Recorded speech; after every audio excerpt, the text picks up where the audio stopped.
Chers amis de la lettre de la Chambre criminelle, j'ai entre les mains la maquette de la nouvelle lettre que l'équipe de rédaction a élaborée et que vous découvrirez bientôt dans vos messageries ou éventuellement sur Twitter avec les illustrations qu'y aura ajoutées d'ici là le service de communication de la Cour. Elle s'ouvre de manière traditionnelle sur un éditorial.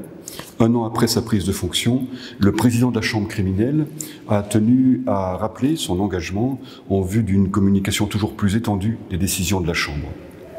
Il y lance aussi un vibrant appel afin que les juges se saisissent des possibilités de la procédure d'avis. Cette procédure, qui peut d'ailleurs être sollicitée par les avocats, permet à la Cour de cassation de donner sa position sur un problème de droit sérieux et nouveau de manière très rapide, beaucoup plus rapide que dans le cadre d'un pourvoi qui intervient nécessairement à l'issue d'un processus judiciaire beaucoup plus long. Vous trouverez d'ailleurs dans cette lettre un avis rendu sur le point de savoir quel est le juge compétent pour statuer sur la réparation du préjudice d'une victime dans le cadre de la procédure que l'on appelle couramment le plaidé coupable. Cet avis est à l'image des autres arrêts commentés dans cette lettre assez techniques.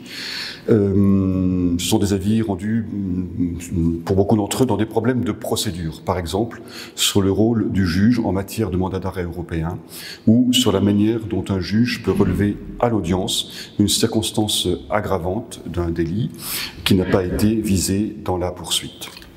À propos de circonstances aggravantes, il en est une qui concerne le vol, c'est le vol par ruse. Eh bien, vous découvrirez que le simple fait pour un employé d'utiliser, pour commettre un vol, un code de désactivation de l'alarme qui lui a été remis à titre professionnel, suffit à caractériser la ruse et fait encourir la peine d'emprisonnement de 3 ans à 7 ans.